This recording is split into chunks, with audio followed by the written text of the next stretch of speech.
Pak Syafi'i, kenapa pilihannya ekonomi syariah? Kalau orang masuk agama Islam, orang berpikir tentunya lebih mendalami agama. Tetapi kenapa ini justru lari ke arah yang lebih komersial?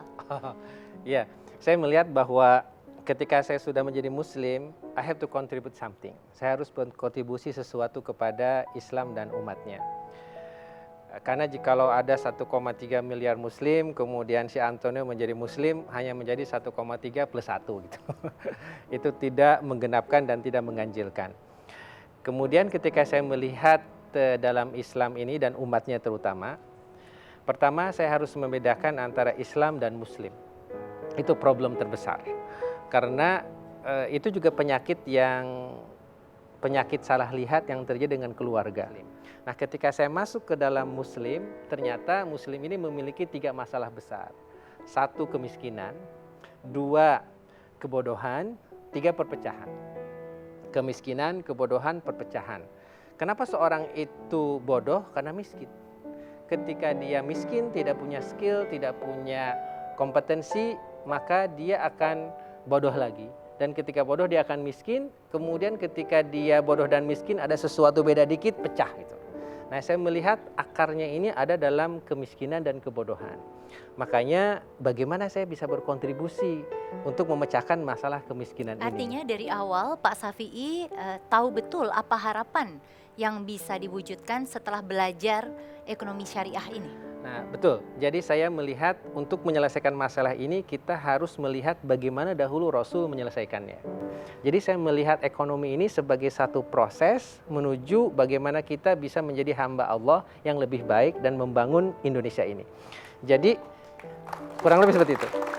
Nah, ketika umat Islam ini miskin, apakah kita akan menyelesaikannya dengan cara kapitalis? Yang ada krisis lagi, 2008 krisis, 97 krisis, tahun 40 krisis, tahun 29 Great Depression, tahun 14 kelaparan, 1907 juga ada krisis, ada Enron, ada Lehman Brothers, ada WorldCom. Kata saya ada something wrong with this system. Ada 60 hingga 70 bank di Indonesia dilikuidasi, ada 650 triliun dibebankan ke APBN untuk menyelesaikan permasalahan ini.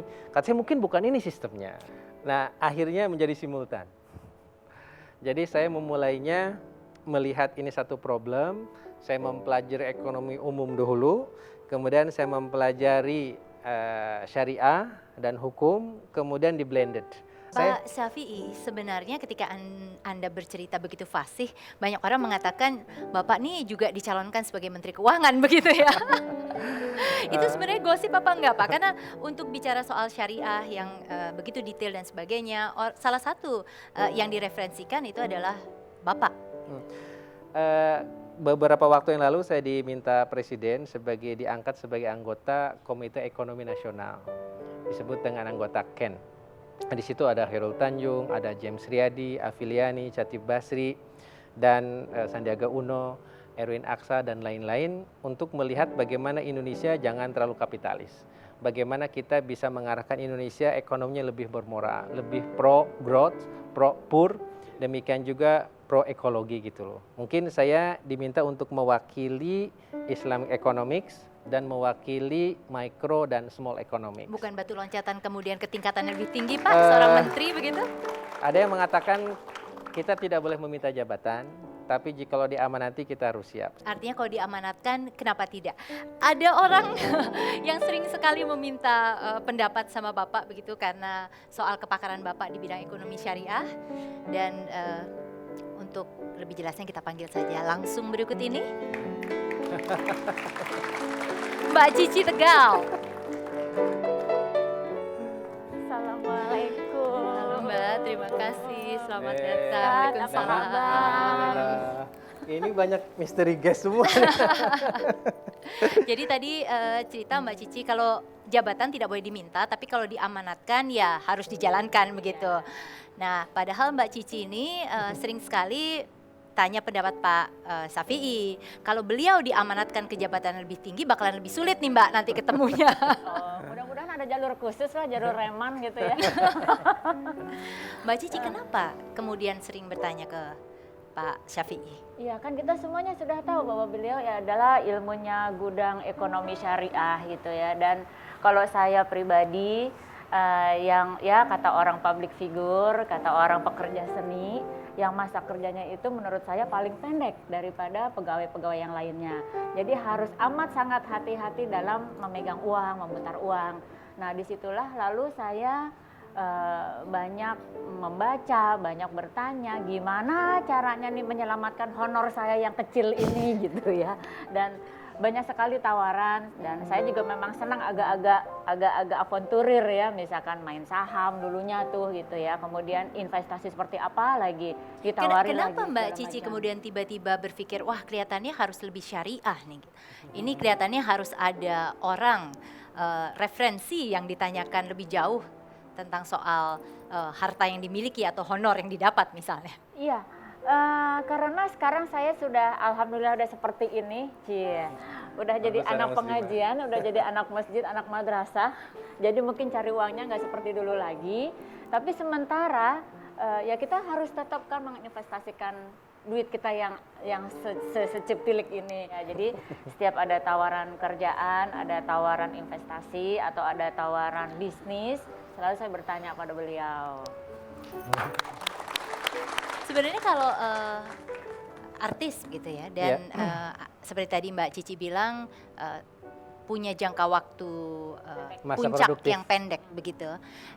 Apa sih nasihat utama dari seorang ahli ekonomi Ada syariah? satu hadis Rasul yang menyuruh kita untuk mengkombinasikan antara hemat, saving, dan investment.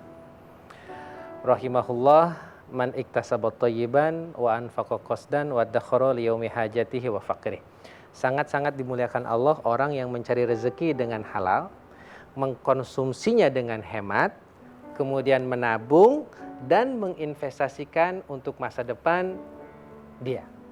Jadi ini kombinasi antara 4 hal dan ini disebutkan oleh Rasul 15 abad yang lalu. Jadi artis adalah orang yang punya income opportunity yang besar tapi pendek. Nah, kebanyakan kaya sekarang nelongso di masa tua. Oke. Nah, ini harus disiasati. Caranya pertama mengubah lifestyle. Nggak usah dugem tiap malam. Kemudian beli sepatu, beli tas yang sedang-sedang aja. Di saving.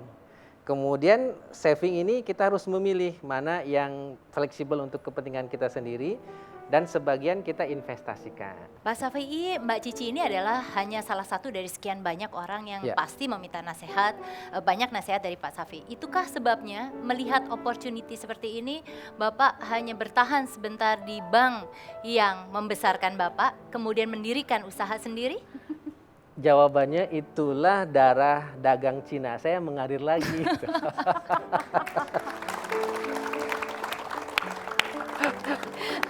Jadi kemudian karena melihat opportunity itu, Bapak memang berpikir harus ada usaha yang didirikan yang memang ini sesuai dengan syariat Islam gitu. Ada yang mengatakan tangan di atas lebih baik dari tangan di bawah. Seorang karyawan itu tangannya di bawah terus karena nunggu akhir bulan kan berapa. Nah, saya tidak akan pernah bisa untuk memberi kecuali saya keluar kuadrannya dari sebagai pegawai menjadi entrepreneur sebet apapun kecilnya. Oleh karena itu 4 tahun setelah saya bergabung dengan Bank Muamalat, saya punya cita-cita. Ini sombongnya nih ya, tapi kita nggak boleh sombong. Kata saya tidak mau bekerja di Bank Muamalat sebagai karyawan. Saya bercita-cita satu hari ingin jadi pemegang saham Bank Muamalat. Gitu. Tapi kan bagaimana, itu kan harapan. Jadi moto gitu kan, kita bergerak ke arah situ. Mungkin sahamnya cuma 2 atau 3 lembar, tapi whatever kita menjadi nasabah Bank Muamalat, menjadi customer bank-bank syariah sekarang udah banyak kan. Ada Bank Syariah Mandiri, Bank Bukopin, Bank Megasyariah dan lain sebagainya. Dan dengan mendirikan Tazkiyah yang sekarang dimiliki oleh Pak Syafi'i, keinginan untuk menjadi pemilik bank Muamalat terpenuhi Pak, sudah? Minimal beberapa saham ya. Pemirsa tetaplah bersama kami akan kembali bersama Pak Ustadz Syafi'i Antonio dan juga cerita tentang kesibukannya saat ini.